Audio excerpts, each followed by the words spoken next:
Hello students, এই ভিডিওতে আমরা নবম শ্রেণীর ভৌতবিজ্ঞান থেকে কার্য, ক্ষমতা, শক্তি অধ্যায়ের অন্তর্গত শক্তি বিষয়ে আলোচনা করব। বিষয়টায় আলোচনার বিষয়বস্তু এতই বেশি যে আমি এটাকে দুটো পার্টে বলবো। আজ আমরা প্রথম পার্টটা সম্পর্কে অর্থাৎ এ পার্ট সম্পর্কে জেনে নিই। প্রথমে বলি শক্তি কাকে বলে। কোনো বস্তুর কার্য করবার যে সামর্থ্য, কাজ করার যে সামর্থ্য, সেটাই হচ্ছে শক্তি। আমরা এর আগে দুটো পার্টে কার্য এবং ক্ষমতা নিয়ে জেনেছি। তো সেই কার্য মানে কি? কোনো বস্তুর উপরে বল প্রয়োগ করলে যদি বলের প্রয়োগবিন্দুর সরণ বলের অভিমুখেই হয়, তখনই আমরা বলি কিছুটা কার্য হয়েছে। সেই কার্যের মানও যা, এই শক্তির মানও তাই। কোনো বস্তু যদি কাজ করতে পারে, মানে কোনো বস্তুর কার্য করার যে সামর্থ্য, সেটাকেই আমরা শক্তি বলে বিবেচনা করব। এখন এই যে শক্তি, তার কিন্তু শুধুমাত্র মান আছে, কোনো দিক নেই। যে কোনো দিক থেকে যে কোনোভাবেই আমরা শক্তি প্রয়োগ করতে পারি। তাহলে এটা নিশ্চয়ই স্কেলার রাশি হবে। এবার যদি আমরা শক্তির একক নিয়ে ভাবি, যেহেতু বললাম কার্য আর শক্তি একই বিষয়, তার মানে কার্যের এককও যা যা ছিল, শক্তির এককও তাই তাই হবে। শক্তির একক মানেই কৃতকার্যের একক। তার মানে বল ইন্টু সরণ। বল সিজিএস পদ্ধতিতে বলের একক ডাইন, সরণের একক সেন্টিমিটার। তাহলে সিজিএস পদ্ধতিতে কার্যের এককও হবে ডাইন ইন্টু সেন্টিমিটার, যাকে আমরা এক কথায় বলি আর্গ। এসআই পদ্ধতিতে বলের একক নিউটন, সরণের একক মিটার, নিউটন মিটার, যাকে একসঙ্গে আমরা বলি জুল। তাহলে ডাইন সেন্টিমিটার বা আর্গ হলো সিজিএস পদ্ধতিতে শক্তির একক, নিউটন মিটার বা জুল হচ্ছে এসআই পদ্ধতিতে শক্তির একক। এবার বলি শক্তিকে মূলত দুই ভাগে ভাগ করা যায়, স্থিতিশক্তি আর গতিশক্তি। স্থিতিশক্তি আবার দুই রকম, অভিকর্ষজ স্থিতিশক্তি এবং স্থিতিস্থাপক স্থিতিশক্তি। প্রথমে আমরা স্থিতিশক্তি কি সেটা জেনে নিই। স্থিতিশক্তি, যেটাকে ইংরেজিতে বলা হয় পোটেনশিয়াল এনার্জি, পোটেনশিয়াল এনার্জি, তাই একে আমরা ইপি দিয়ে প্রকাশ করতে পারি। কোনো একটা বস্তু তার অবস্থান বা আকার পরিবর্তনের জন্য তার মধ্যে কার্য করবার যে সামর্থ্য জন্মায়। অবস্থান বলতে বস্তুটা এই অবস্থানে ছিল, তাকে আমরা কিছুটা ওপরে তুললাম, এই উচ্চতা ওপরে ওঠালাম, মানে তার অবস্থান পরিবর্তন হলো, তখন বস্তুটার মধ্যে কার্য করবার কিছুটা সামর্থ্য জন্মাবে। আবার কোনো বস্তুটা এরকম চতুর্ভুজ আকার ছিল, বর্গক্ষেত্র বা এই টাইপের আকার, তাকে আমরা বল প্রয়োগ করে এই রকম আকার করে দিলাম, তার মানে আকার পরিবর্তন হলো, তখনও এই বস্তুর মধ্যে কিছুটা কার্য করার সামর্থ্য জন্মালো। তাহলে কোনো বস্তুর স্বাভাবিক অবস্থান বা আকার থেকে যদি আমরা সেটাকে পরিবর্তিত অবস্থানে বা পরিবর্তিত আকারে নিয়ে যাই, তাহলে আমাদের কিছুটা কার্য করতে হয়। এই যে কিছুটা কার্য করতে হয়, তাকেও আমরা স্থিতিশক্তি বলতে পারি। বা কোনো বস্তুর এই অবস্থান বা আকার পরিবর্তনের জন্য এর মধ্যে কার্য করার যে সামর্থ্য জন্মায়, তাকেও আমরা স্থিতিশক্তি বলতে পারি। তাহলে আমরা এই দু রকম ভাবে স্থিতিশক্তির সংজ্ঞা বলবো, অবস্থান পরিবর্তন বা আকার পরিবর্তন। এই যে অবস্থান পরিবর্তনের জন্য যে স্থিতিশক্তি, তার নাম হচ্ছে, সেটা যখন অভিকর্ষ বলের প্রভাবে হবে, তার নাম হবে অভিকর্ষজ স্থিতিশক্তি। আর আকার পরিবর্তনের জন্য যে স্থিতিশক্তি, অবস্থানের জন্য অভিকর্ষজ স্থিতিশক্তি, আর আকার পরিবর্তনের জন্য স্থিতিস্থাপক স্থিতিশক্তি। এবার আমরা এই দুটো সম্পর্কে একটু ভালো করে জেনে নিই। নামের মধ্যে যেহেতু অভিকর্ষজ শব্দটা আছে, সেই জন্য পৃথিবীর অভিকর্ষ বলটাকে এখানে বলতেই হবে। তাহলে পৃথিবীর অভিকর্ষ বল ক্ষেত্রে তার অবস্থান পরিবর্তনের জন্য বস্তুর মধ্যে কার্য করার যে সামর্থ্য জন্মায়, এখানে বস্তুটা ছিল, বল প্রয়োগ করে একটু ওপরে নিয়ে যাওয়া হলো। তাহলে পৃথিবীর অভিকর্ষ বল ক্ষেত্রে অবস্থান পরিবর্তনের জন্য বস্তুর মধ্যে কার্য করার যে সামর্থ্য জন্মায়, তাকেই বলা হয় অভিকর্ষজ স্থিতিশক্তি। যেমন কোনো ভারী বস্তুকে যখন উপরে ওঠানো হয় বা বাঁধে যখন জল জমিয়ে রাখা হয়, সেক্ষেত্রে যে স্থিতিশক্তি কাজ করে, সেটা হচ্ছে অভিকর্ষজ স্থিতিশক্তি। নেক্সট হলো স্থিতিস্থাপক স্থিতিশক্তি। কোনো বস্তু তার আকার পরিবর্তনের জন্য কার্য করার যে সামর্থ্য লাভ করে, তাকেই বলা হয় স্থিতিস্থাপক স্থিতিশক্তি। যেমন ঘড়ির স্প্রিংকে যখন সংকুচিত করা হয়, পুরোনো দিনে ঘড়িগুলোকে দম দেওয়া বলা হতো, দম দেওয়া ঘড়ি। দম দেওয়া ঘড়ি মানে ঘড়ির মধ্যে একটা স্প্রিং লাগানো থাকতো, এখনও সেরকম ঘড়ি কিছু কিছু পাওয়া যায়। ঘড়িটার একটা দম দেওয়ার একটা ছোট একটা নাট থাকতো, সেটাকে ঘুরিয়ে ঘুরিয়ে ঘুরিয়ে ঘুরিয়ে এই স্প্রিংটাকে এরকম মুড়িয়ে ছোট্ট জায়গায় পরিণত করে রাখা হতো। স্প্রিংয়ের পাকটা আস্তে আস্তে আস্তে আস্তে আবার নর্মাল হতে থাকতো, আর সেই যে শক্তিটা পাওয়া যেত সেই শক্তিটা দিয়ে ঘড়ির কাঁটা ঘুরে সঠিক সময় দিত। ঠিক আছে।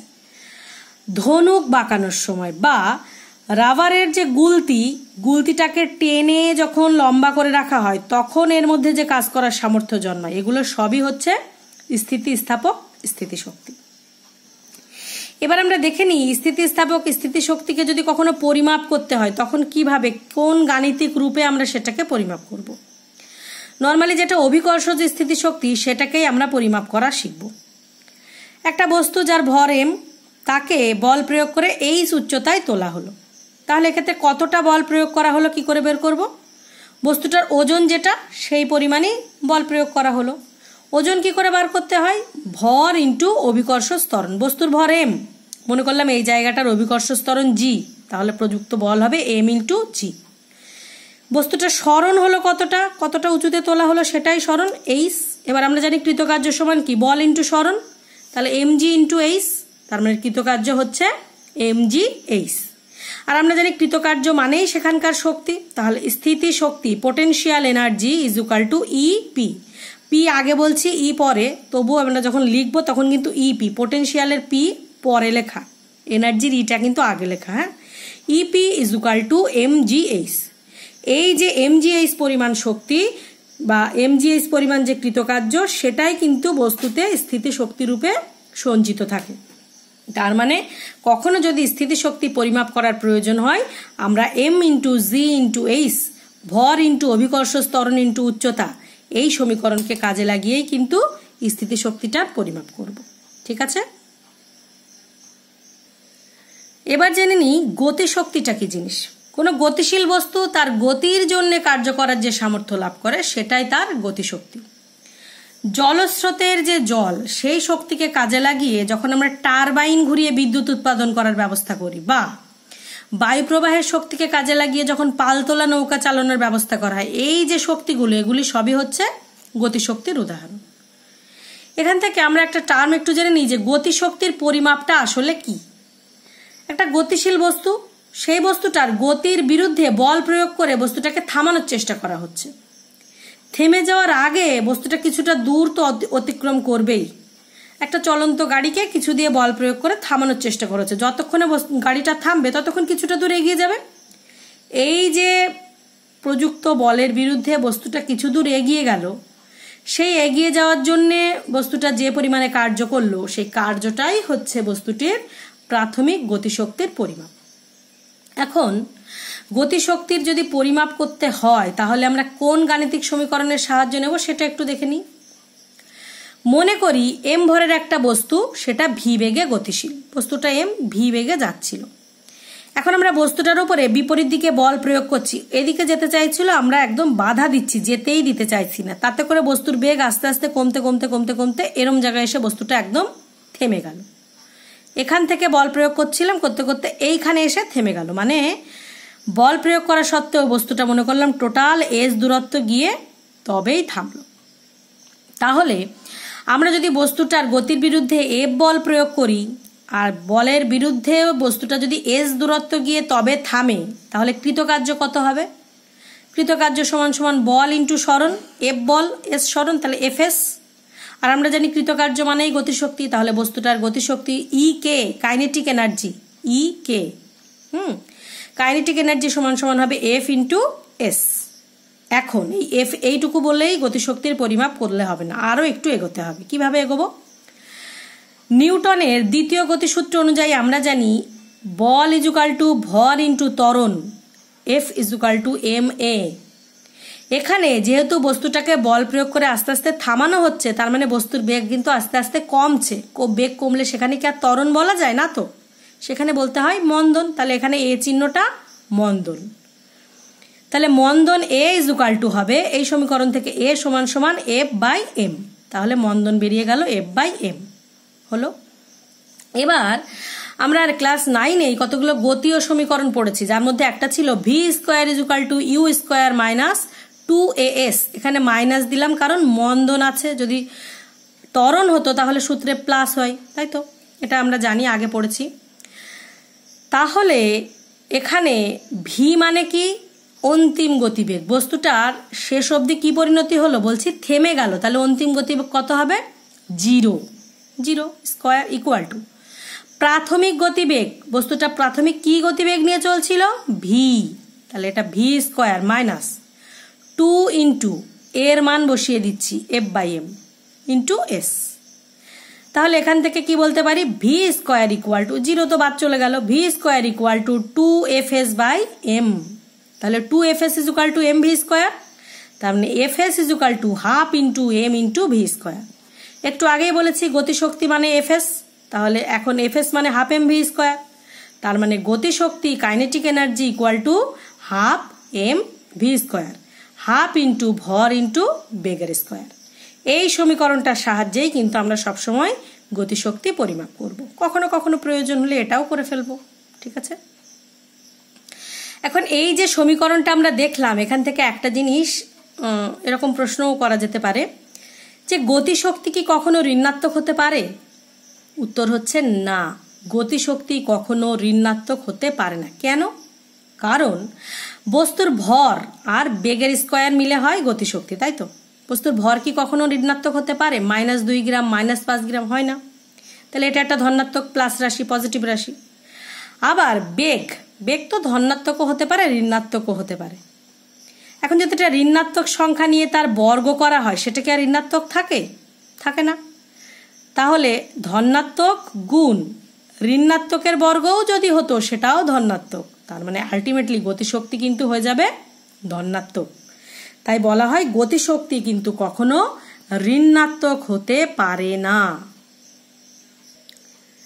এবার আমরা খুব সুন্দর একটা গাণিতিক প্রমাণ একটু দেখে নিই। একটি বস্তুর ভর m, গতিশক্তি ক্যাপিটাল E, প্রমাণ করো বস্তুটির ভরবেগ p = √2me, অথবা m ভর সম্পন্ন কোনো বস্তুকণার ভরবেগ p হলে দেখাও যে তার গতিশক্তি E = p²/2m। এই দুটো প্রশ্নে একই রকমভাবে উত্তর করা যেতে পারে। প্রথমে এখানে আমাদের একটা রাশি একটু অজানা, ভরবেগ মানে হচ্ছে ভর ইন্টু বেগ, ব্যাস, আর সব জানা। এবার বলছি বস্তুটার দুটো প্রশ্ন রকমে বস্তুর ভরটাকে m বলে দেওয়া হয়েছে, বস্তুর বেগ হচ্ছে ধরে নিলাম v, তাহলে ভরবেগ কত হবে? m into v। আমি এটার এবার উভয় পাশে বর্গ করে দিচ্ছি, তাহলে কি হবে? p² = m² into v²। আবার আমরা জানি গতিশক্তি E = হাফ mv², তাহলে কোনাকুনি যদি গুণ করি 2e = শুধু mv²। এটা 1 নম্বর সমীকরণ, এটা 2 নম্বর সমীকরণ, ব্যাস, খাটনি কমপ্লিট। এবার আর 2 লাইন। 1 নম্বর সমীকরণকে যদি আমরা 2 নম্বর সমীকরণ দিয়ে ভাগ করি তাহলে কি পাবো?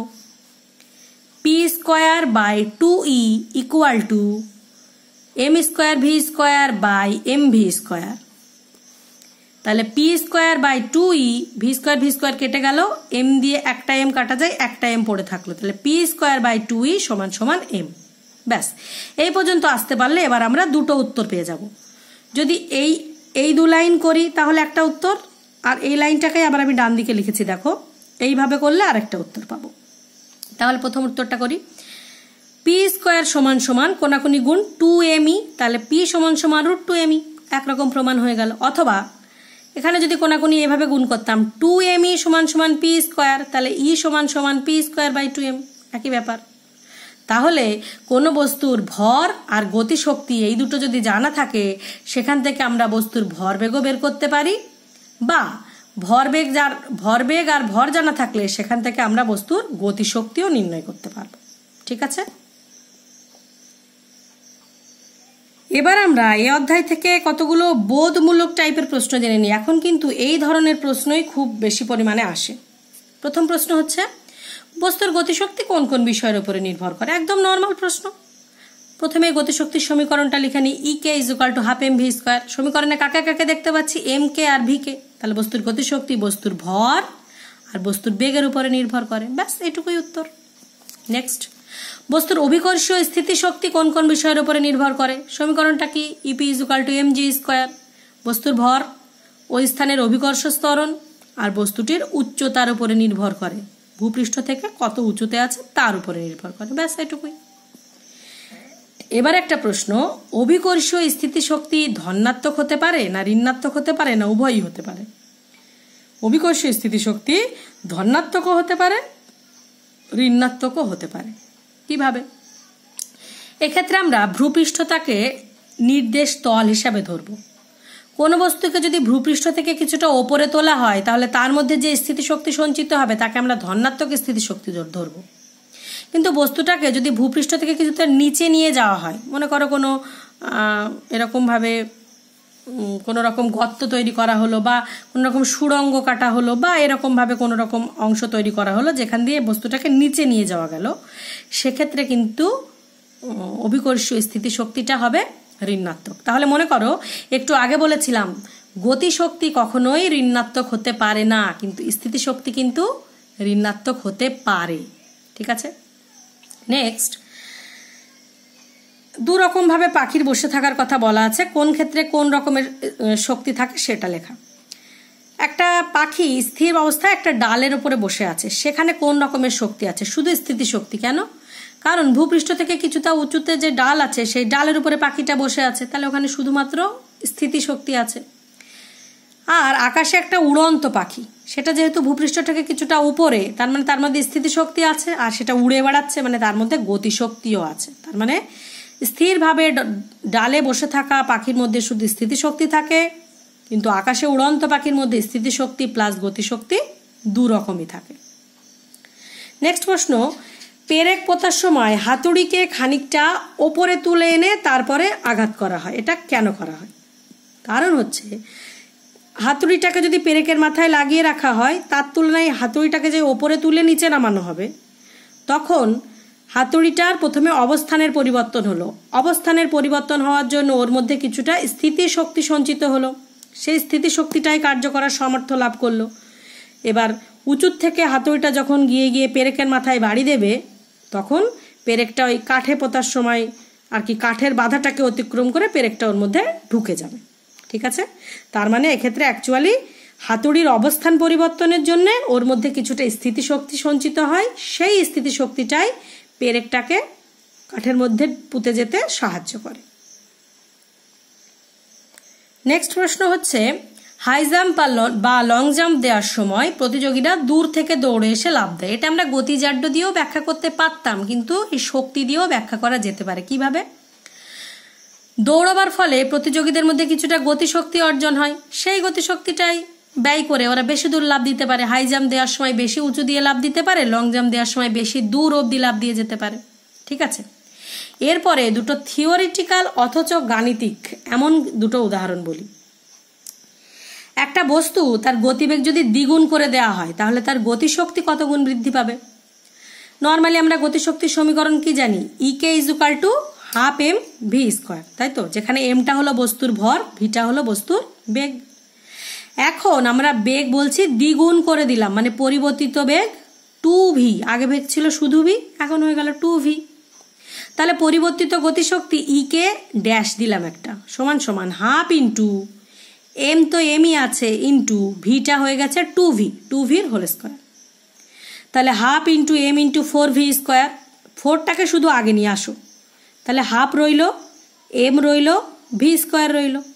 তাহলে হাফ এম ভি স্কোয়ারকে আবার আমরা কি বলতে পারি? ইকে। তাহলে গতিশক্তি, পরিবর্তিত গতিশক্তিটা হবে 4 ইন্টু ইকে। তার মানে আমরা বলতে পারি কোনো বস্তুর গতিবেগ যদি দ্বিগুণ করা হয় তার গতিশক্তি 4 গুণ বৃদ্ধি পাবে। ঠিক আছে। ঠিক একই রকমে আজকের লাস্ট প্রশ্ন যেটা, সেটা হচ্ছে দুটো জিনিসই যদি পাল্টে দিই আমরা কি হবে? কোনো বস্তুর গতিবেগ করে দিলাম 4 গুণ আর তার ভর করে দিলাম অর্ধেক, তাহলে গতিশক্তির কি হাল হবে? একদম সেম নিয়ম।